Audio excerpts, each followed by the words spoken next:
All right, so this webinar is designed to help woodland owners, foresters, and natural resource professionals, researchers, and concerned citizens to learn forest health in the southeastern United States. Today, we are joined by Dr. Marzieh Motallebi, Associate Professor in the Forestry and Environmental Conservation Department at Clemson University, and Lucas Clay, a Graduate Research Assistant. Today, they will discuss carbon markets in the southeastern forest management. And with that, I will stop sharing and turn it over to Lucas and Dr. Motallebi.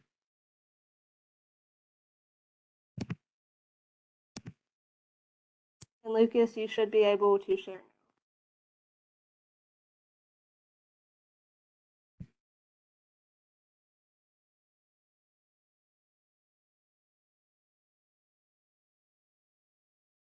Thanks, Katie. Hi, everyone. Thank you all for being here. As Katie mentioned, my name is Marzieh Motallebi, and I will be discussing topics on aligning southern forest management with carbon market opportunities, and I will be co-presenting with Lucas Clay, a PhD student from Department of Forestry and Environmental Conservation. And for better bandwidth, I will shut my video. Next. In this presentation, I will overview of some topics related to carbon markets, three major components of this market, and how we can generate revenue for landowners. After me, Lucas will continue on why do we value carbon, the history and current status of global carbon markets, principles behind it, what protocols we have in place at this point, and what is the future of carbon markets. Next. Forests provide a wide range of ecosystem services, such as they clean the air, filter water supplies, mitigate and controls flooding and erosion. They help with sustaining biodiversity and provide opportunity for recreation. In this presentation, we mainly focus on the role that forests play in air quality improvement and combating climate change. In 2020, Environmental Protection Agency reported that forest areas are acting like a carbon sink and they increase carbon stock. Based on this report, forestry sector represent an offset of approximately 13.6% of total greenhouse gas emission. Because of this role that forests are playing in combating climate change, forest landowners can generate credits by changing their current management practices. And the practices that they can follow include improved forest management practices, avoiding the conversion of their land, and reforestation. Basically, by implementing these three specific practices, they will increase the carbon sequestration, and this sequestered carbon can be translated into a form of credit. These credits can be sold to industries or agencies that are required to lower their greenhouse gas emission. 1 ton of CO2 equivalent equals 1 carbon credit. Next, please.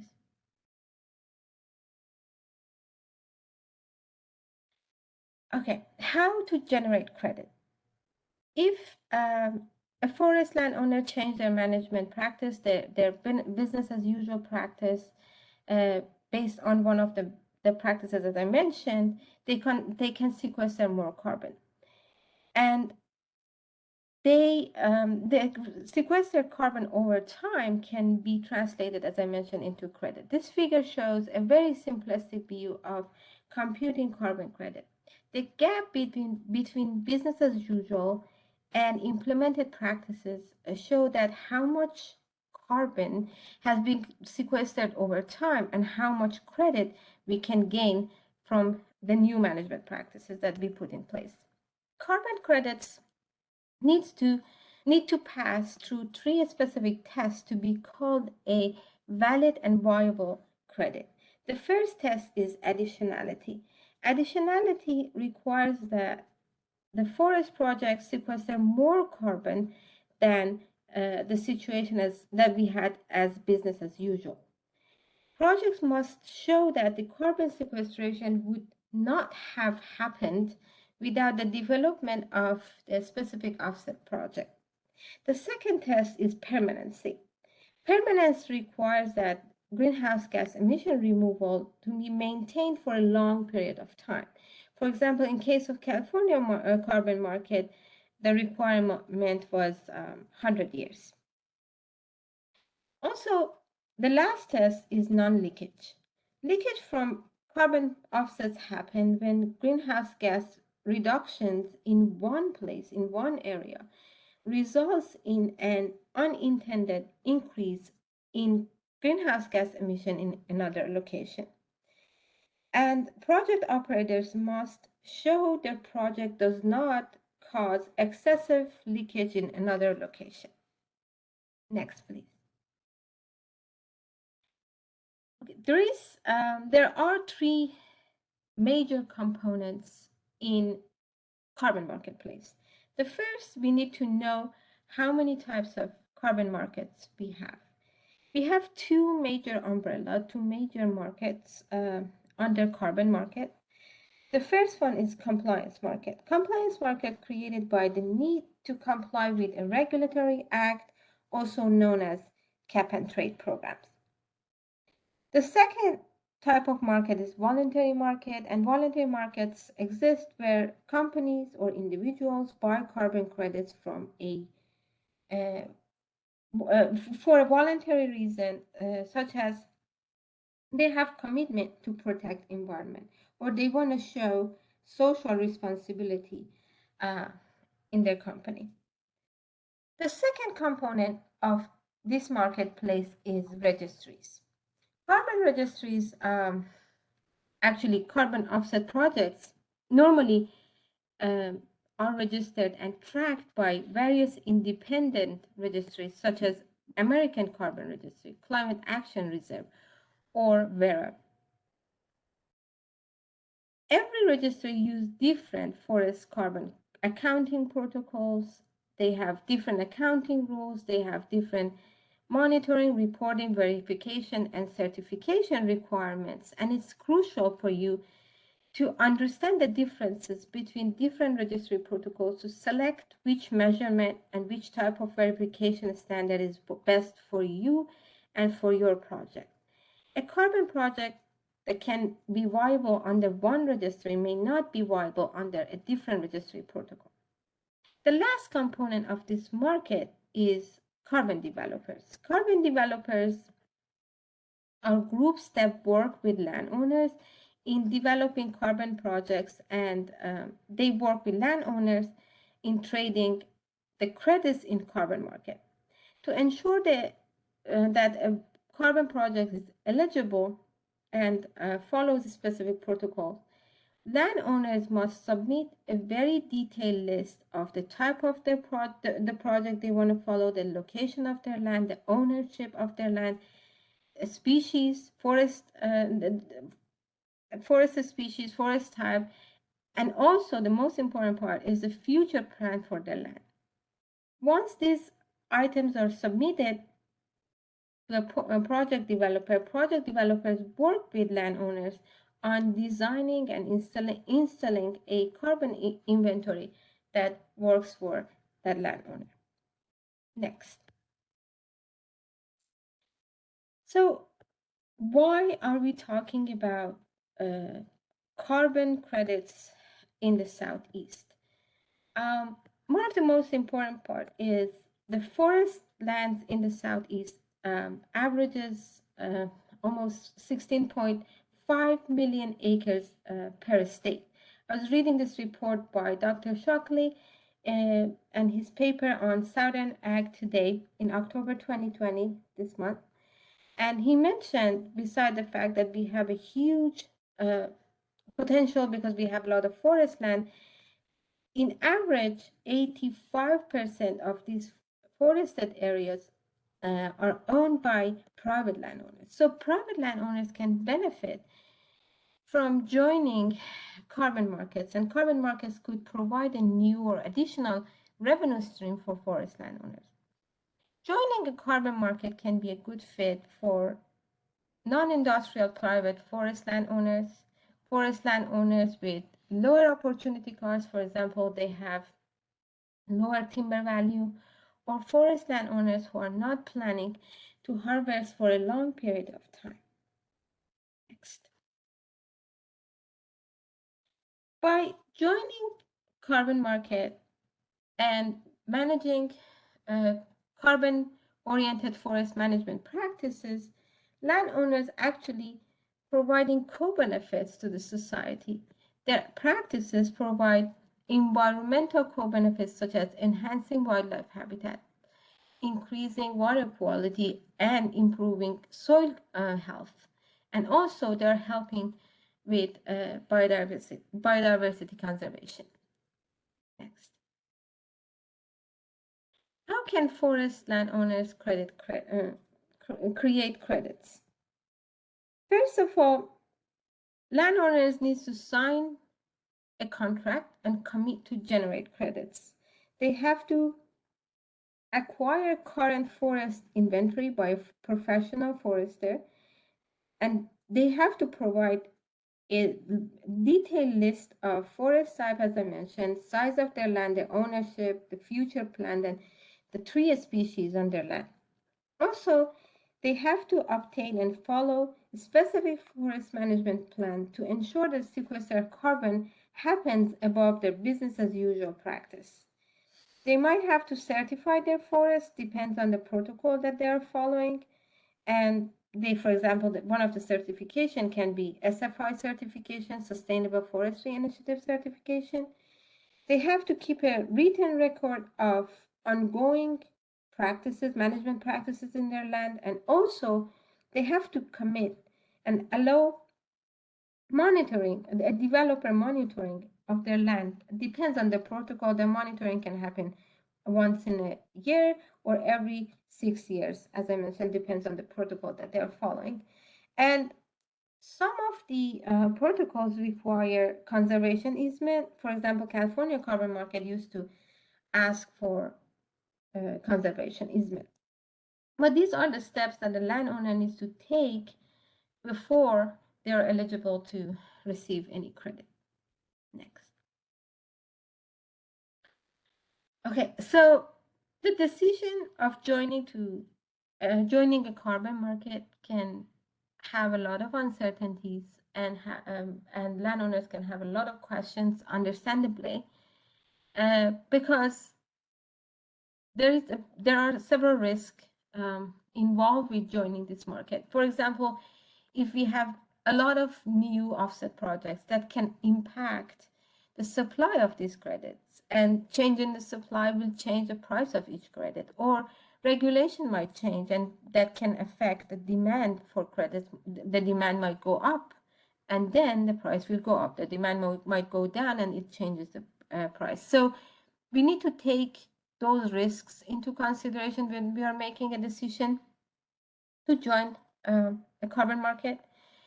Also, joining a carbon market requires commitment to maintaining carbon stock above business as usual, and as I mentioned, requires a lot of recurring monitoring and periodic site visits by carbon developers.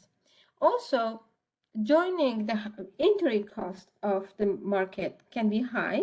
For example, you have to hire a forester, you have to obtain you have to have a written record of management practices. Entry to this market might be costly, and also the transaction cost of joining this market can be high. For example, cost of finding the best way to register your land, finding the price for carbon credits, and cost of writing and enforcing these contracts might be high, and all that can cause issues for landowners to join this market. Next. Okay, I'm gonna turn the table to Lucas and ask him to continue with this presentation. Thank you. All right, thank you very much, Marzieh. And I'm going to go ahead and dive in a little bit into some of those things related to the risk, and also dive into the principles a little bit more in depth, so we can kind of get an understanding of how they apply directly to carbon projects here in the Southeast. So just as of recent, looking at in the last couple of years, we see that we now can value carbon for a variety of reasons. The demand is that there are many entities that actually want to reduce their greenhouse gas emissions. So we're looking at corporations, airlines, other organizations that have either requirements or voluntary goals to reduce greenhouse gas emissions. The supply is the landowner and the farmers. They need incentives to actually draw down greenhouse gas emissions or to grow more carbon in their forests. So the carbon market provides a way to actually value these emissions reductions and carbon sequestration on the landscape, and provides that mechanism to actually get those credits from the sellers to the buyers. And the reason that carbon has really taken off, and the reason we can do carbon specifically, is that carbon is everywhere. And it can have natural climate solutions anywhere in the world. Technically, we can have forest projects, carbon projects anywhere, and sequester the same 1 metric ton of carbon for 1 carbon credit. So from 2008 to 2018, the market was still in its infancy, and you can see there's a variety of different types of projects across the world.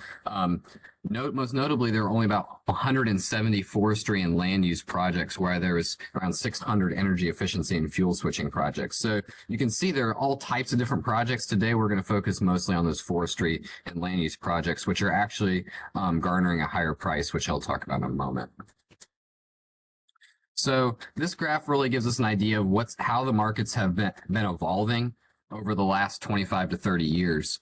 And on the y-axis, you can see the degree of support for market mechanisms. Markets really came out of the Kyoto Protocol back in 1997, where there was motivation to actually start to value and draw down carbon through the clean development mechanism. But over time, this has waned, and we can see there was a pickup with the European Union emissions trading system in the early 2000s, but a drop during the financial crisis. But then here around 2013, we have the evolution and the creation of these new registries. So we look at the people that the nonprofits that actually manage the carbon market, the voluntary carbon market specifically, and they have really driven this to increase. We see the Paris Agreement in 2015 is also driving the need for emissions reductions, and we only expect this market to grow over the next 10 to 40 years.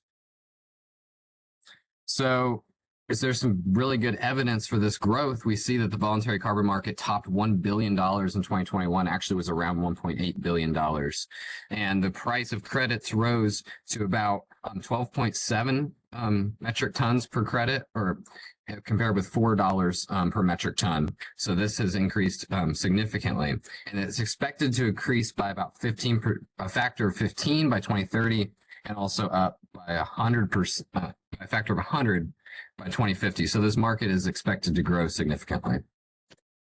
So here's just a visual of the price of credits going up over 2021. We don't have data yet for 2022, but what we're seeing here is that the CORSIA eligible credits in that pink line there are just any type of carbon credit. That can be avoided conversion, that can be a methane credit from landfills, whereas the nature-based credits in the blue there are actually garnering a higher price. So a forestry credit, due to the story, due to a variety of different factors, are actually having higher credit prices as time goes on here. You may have heard of this idea called avoided conversion versus removal credits. This is simply, are we protecting land and selling credits off that protected land, or are we actually removing more greenhouse gases from the atmosphere due to changing our management? And we can see that the issuances versus retirements, so actually being able to say that we're doing this, or we're doing this project, which is an issue, or the purchase of the credits by an entity, we see that the nature-based avoidance credits are very high in terms of their issuance on the top graph. But when it comes to actual retirements, and the yellow line is the removal credits, those are being retired more. And we can talk more about that, but we're seeing that these different types of credits are becoming more important in the marketplace. And then here's the graph to kind of show how the market has grown. And you can see there in 2021, it's almost a $2 billion market, which is significant growth compared to previous years. So we're also looking at how do carbon markets enhance ecosystem services in South Carolina, in the Southeast in general, as this ecosystem is very, a lot of timber and a lot of forest. So really what happens is this provides funding for conservation management. It's helping provide mechanisms for conservation easements, improving forest management, climate change resilience, and it creates that space for co-benefits, as Marzieh talked about. So wildlife, soil retention, increased water quality, and biodiversity. So voluntary markets are actually maximizing carbon drawdown because they're linking corporate greenhouse gas footprint reductions to natural climate solutions. So that's helping create investments from these large corporations into forest lands to both mitigate greenhouse gases, but also provide those co-benefits again. And as investments increase, more carbon offset projects will occur, making them more cost effective and competitive in the long run. So I'm going to jump into the principles behind these carbon offset projects, and Marzieh mentioned these briefly. We'll talk about additionality, permanence, verification, and leakage. We won't discuss real and no double counting, but these are important factors, making sure that sound science is followed when it comes to measuring the carbon on the landscape. And also when the credits are sold, they can't be sold or retired by more than one entity, understandably. So additionality, and just another time, this is an idea that the new activity that you'll be doing on your land for the carbon project must be different than business as usual. So this is, we can't purchase or we can't sell our land for carbon credits and then continue doing what we've always been doing in terms of timber management. That would not be additionality. The payments from the carbon credits must provide the financial incentive to implement new management. So in a very easy schematic here, you can see that on the top there, you have a cow. So that's our agriculture land. So additionality, if you want to do a carbon project and put in trees, now we have reforestation there. That's true additionality. We've done something different because of the new management. Now in the second image there, you have the cow and the forest, and then you're just switching locations. Now you have forest and cow.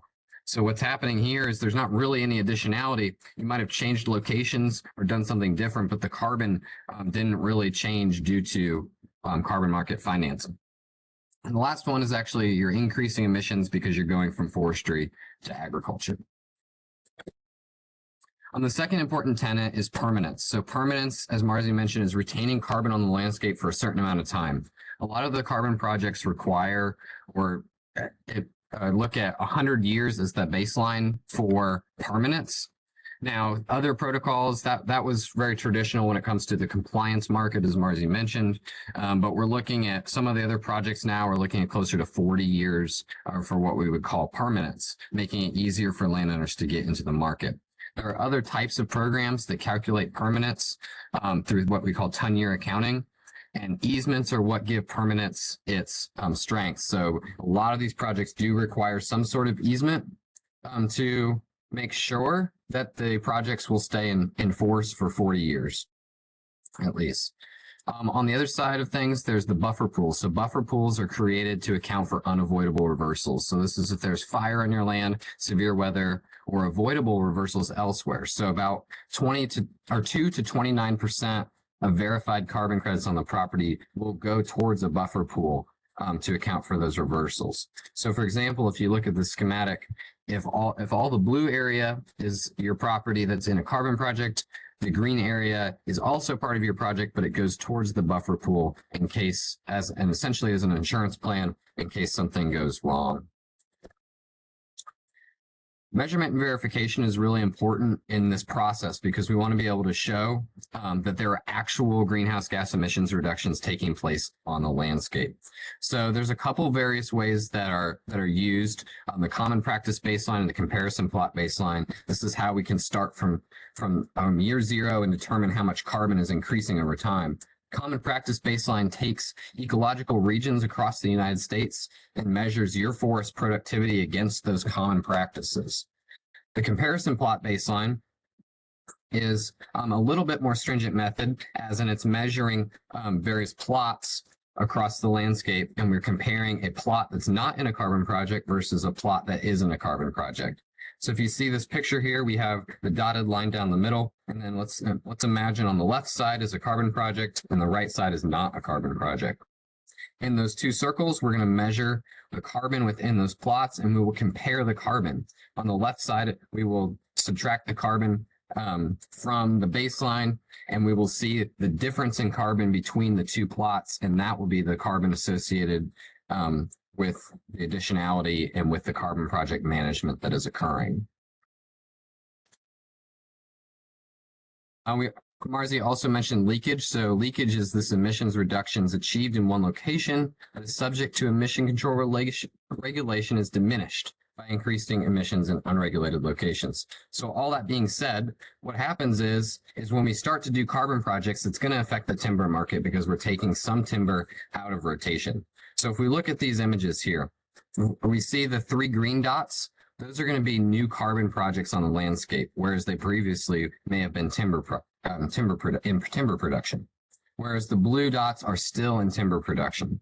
So what could potentially happen to make up for the market is that they would have to harvest more timber to account for the losses in timber going towards the carbon market and the carbon sequestration in those other plots. So what happens is our emissions reductions are not actually occurring.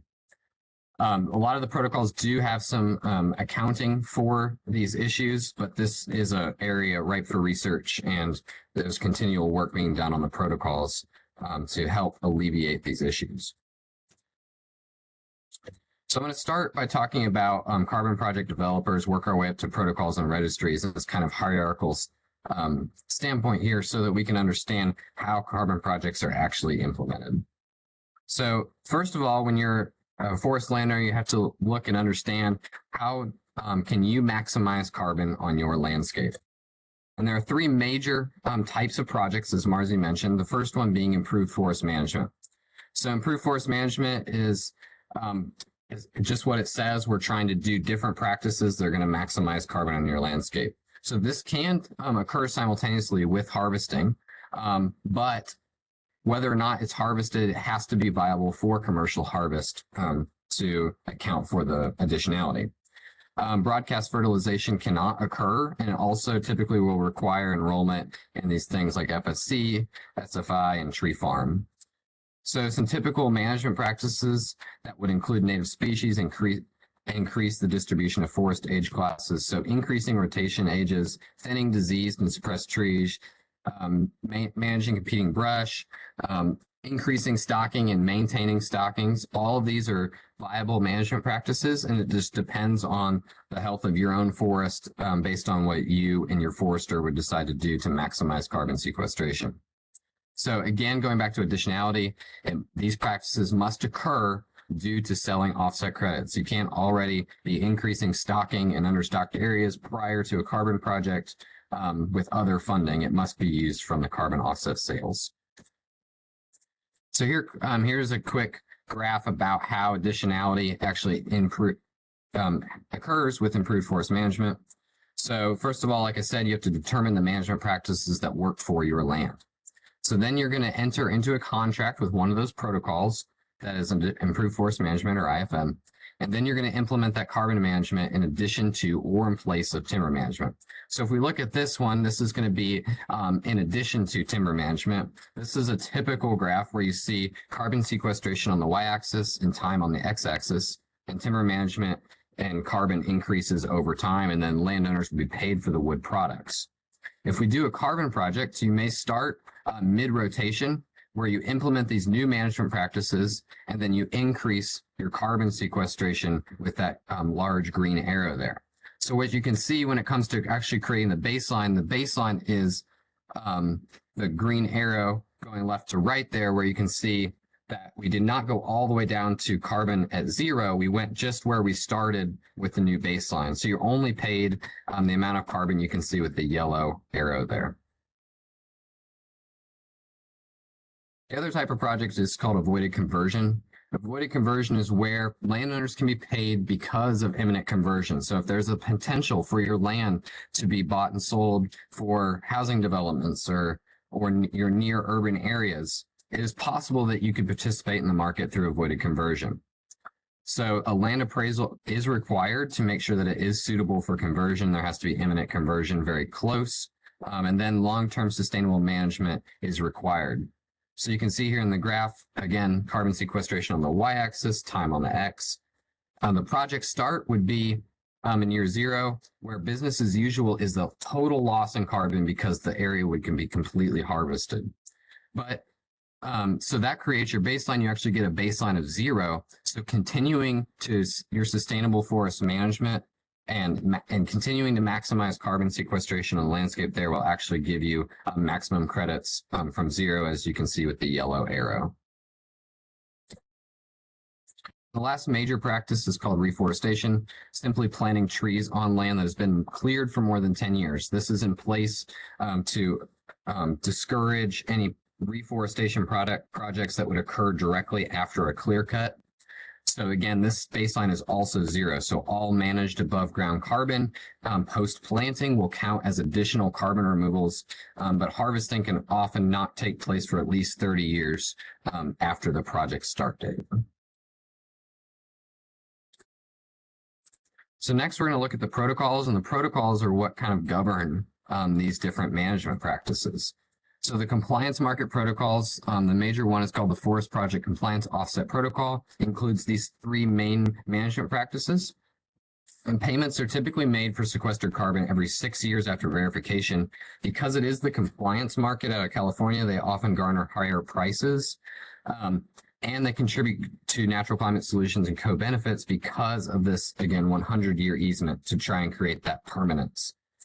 Because of these restrictions, because of these large and long-term projects, they are more ideal for large land holdings due to those transaction costs that Marzieh mentioned. The voluntary market is a little bit more viable for landowners and is also the one that's growing the fastest. And this is where we have the Verified Carbon Standard through VERA and the American Carbon Registry agriculture, forestry, and land use projects. So they have various methodologies for each of the different management practices I discussed. They have more project types, more options. They typically have shorter easement and project time periods, 20 to 40 to 60 years. But with those greater changes and more project types comes greater variability in the offset price. So typically the offset price is brokered at the time of sale between a buyer, and that can change significantly from quarter to quarter. There are a couple new protocols. I'm going to go quickly here. This new protocol coming out of Climate Action Reserve is an ex-ante crediting mechanism where you actually get paid for reforestation credits up front so that you can use that money to actually get your trees in the ground. So what would be a typical carbon project where you're paid after verification? The newer projects are looking at paying you up front based on how much carbon you think we'll have on the landscape to help actually get those trees in the ground. Last but not least are the registries. So again, the registries are the ones that actually write and develop these protocols typically. They verify and actually issue the offset credits. So they will help make sure that the credits are what they are, actual emissions reductions credits. They provide the guidance for the management of additionality. And ultimately, they determine and defend the credibility of the carbon credits to make sure that the market is viable. So overall, we can see that there is this long pathway to actually generating carbon credits. It takes around 18 to 24 months to actually get a project off the ground due to a variety of factors. So the first step is making sure that a project is feasible. You would probably hire a project developer, most likely, to cruise your forest and determine the protocol to file. That's going to set the baseline for your project. Next is public listing and quantification, listing the project as a carbon offset project, quantifying that sequestration baseline, projecting future sequestration. At this point, you're going to have an understanding, most likely, of how many credits will come off your land in at least the first 10 years, if not the entire 40 years, for example, for your project. After that, a third-party verifier is required to come in and do an analysis both on the ground and a desk review of all the cruise data. So this is really what takes a lot of the time. There are very few verifiers in the market now, and it can take upwards of a year to 2 years to actually get this verification complete. But once it is complete, the registry, the Climate Action Reserve, VERA, American Carbon Registry will review to make sure the credits are real, additional, permanent, verifiable, review the third party, and make sure that that analysis went off correctly. And then they will ultimately issue those credits. If you used a project developer, most likely the project developer will own those credits to mitigate risk for you as the landowner. But they'll be issued to them, and then they can ultimately be traded on the offset market. So as you can see, there's a lot of different protocols, a lot of different options when it comes to picking a project, or picking your protocol and picking your developer. So these are the different registries with different projects. You can see that the project length varies across both compliance and voluntary markets. Most of them have IFM, or improved forest management, reforestation, avoided conversion. Some of the newer projects or newer companies will use things like harvest deferral and simply IFM. Will have shorter program ages. Most of them will require timber cruises, and most of them have variable carbon credit prices due to the way that the credits are brokered in the market to date. So the last piece here, I'm going to talk a little bit about the future of carbon markets, ongoing research, and what we see in the market long term. And this graph here really kind of gets at how carbon credits are going to be used by corporations in the long term. So as you can see in 2020, that large green area is carbon credits and project development. Carbon credits are used to essentially offset emissions to make companies go carbon neutral. But we're seeing the evolution of things like science-based targets initiatives and net zero. This means that technological innovation is being required to actually mitigate emissions, and offset credits, while they'll still be used, are becoming less used because of these technological innovations. This does not mean that the market is getting smaller. It's actually getting bigger because there are more companies that are actually committing to these net zero goals by 2050. So even with science-based targets, we see this increase in companies making these net zero commitments. And because it's almost next to impossible to completely mitigate 100% of their emissions due to technological innovation, they will require these high-quality offset credits to mitigate residual emissions. Right now, they're projecting that there's only about 11% of the credits needed to suffice for all the credits required in the world. We're going to need to scale the market by a significant amount to account for all the high quality offsets required by 2050.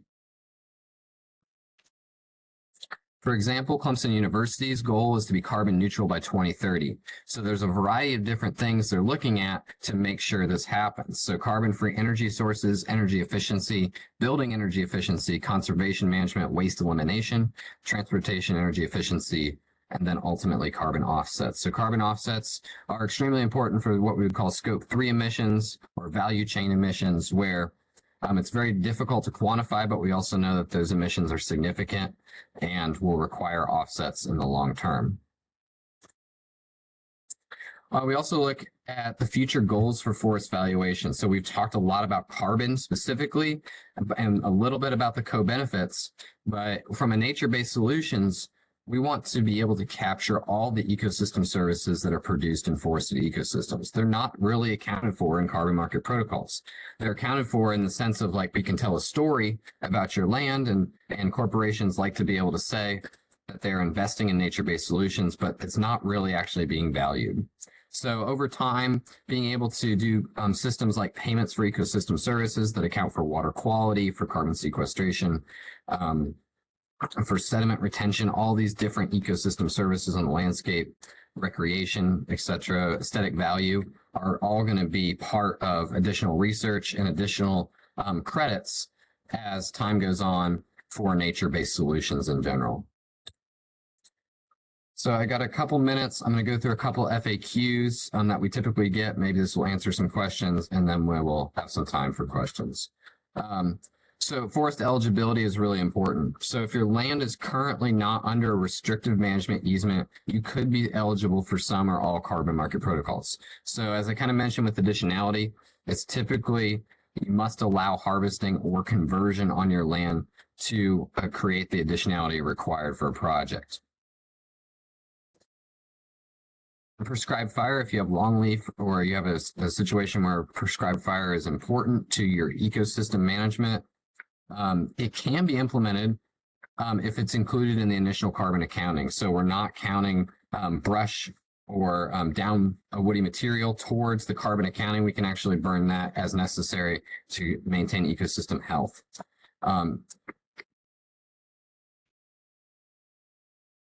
And there are also some protocols not necessarily applicable to the Southeast, but there are avoided wildfire protocols that are coming out as well that may be of interest to some landowners. So obviously the big question is, how valuable is your forest to the carbon market? So a lot of this is, how much additionality can you manage for? How much more stocking can you obtain in your land without mitigating the health of the ecosystem? So for example, as we talked about, avoided conversion would be the maximum credit type or maximum value you could get because you're actually starting your baseline at zero. Harvest deferral would be the minimum because you're actually only reducing your harvesting and your tenure accounting by about a year. So, and then also land size has the biggest impact on your carbon market revenue. So that means less transaction costs, the greater your land size is, and more returns due to simply more carbon being sequestered over time.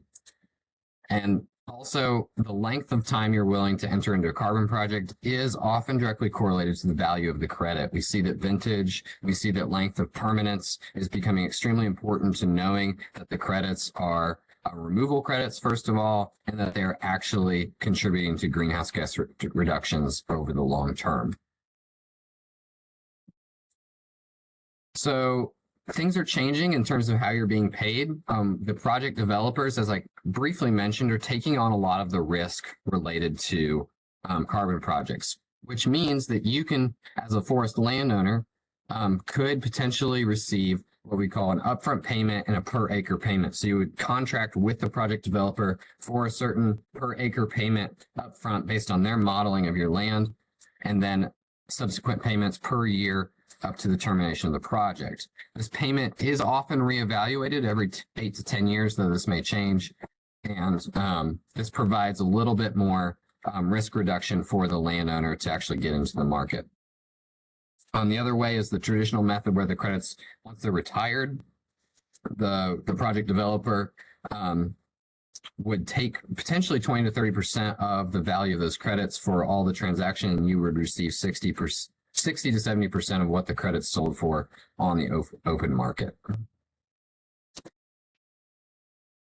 So as I mentioned, carbon markets are rapidly expanding. Markets-based management of carbon ecosystem services are not going away. I think it's safe to say that there will be many more projects and much more demand for these credits. So us as Clemson Extension, we want to provide landowners with the principles of the markets to help contribute to natural climate solutions. And we are continuing research in carbon measurements and carbon market economics to help make sure that the greenhouse gas emission reductions are really what they say they are. But we thank you for your time, and Marzieh and I are happy to take questions.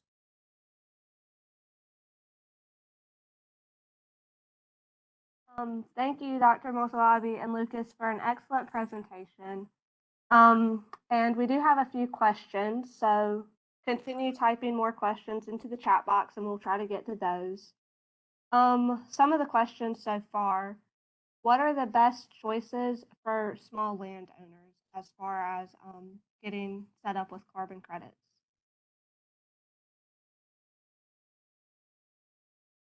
Yeah, so as you heard, a lot of these projects do work better for large land holdings, but what we've seen more and more is this ability to actually aggregate projects with other landowners into larger projects.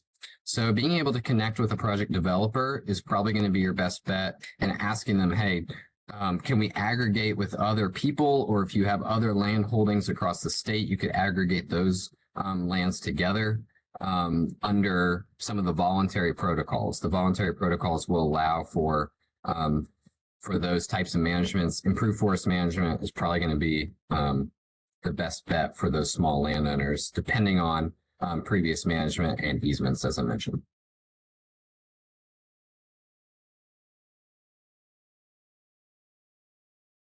Thank you, Lucas. Another question, do different species of trees provide different values for carbon credits? Like, do hardwoods get more credits than, say, pines, for example? Yeah, that's a fair assessment. Basically, we're looking at biomass, and biomass is converting to carbon.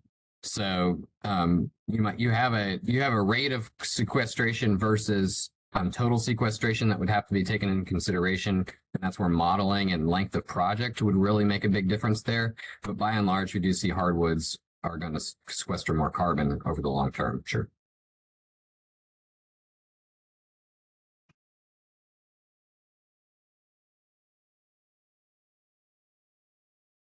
Thank you, Lucas.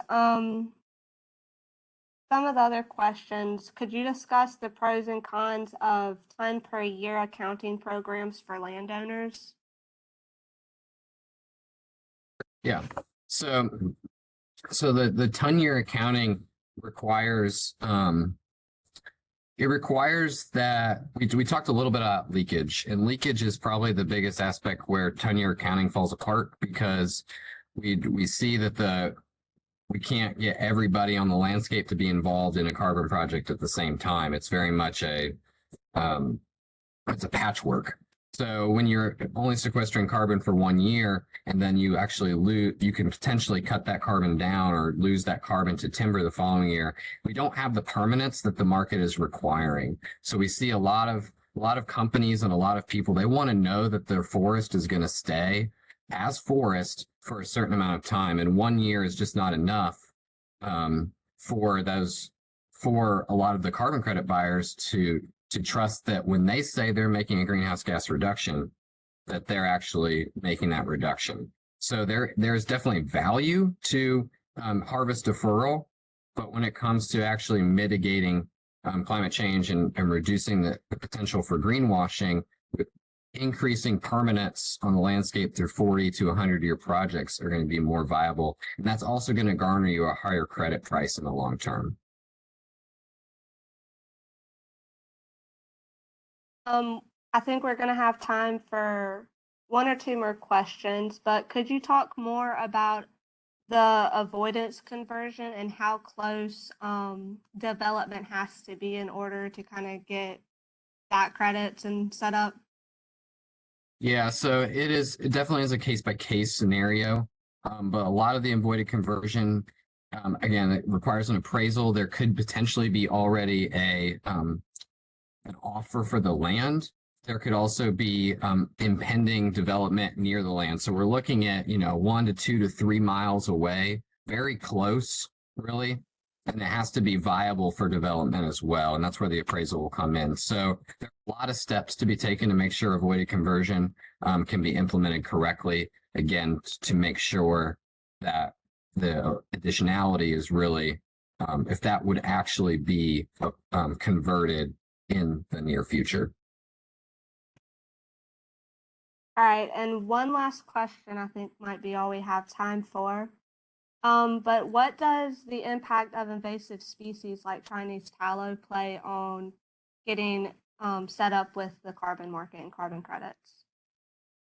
That's one improved forest management practice that is very viable here in the Southeast to implement. So being able to quantify that through the projections, quantifying, removing invasive species is an important aspect or important management practice that can be done and is being implemented for a lot of IFM projects. So, so if you have the bandwidth and you have the additionality there, then that's a good, that would be a good project.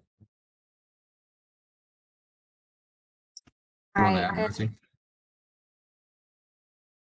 I think we named all the questions.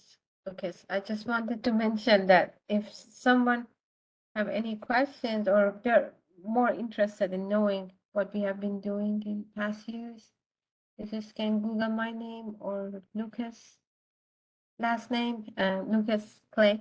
So you can get to our publications, extension or research publication.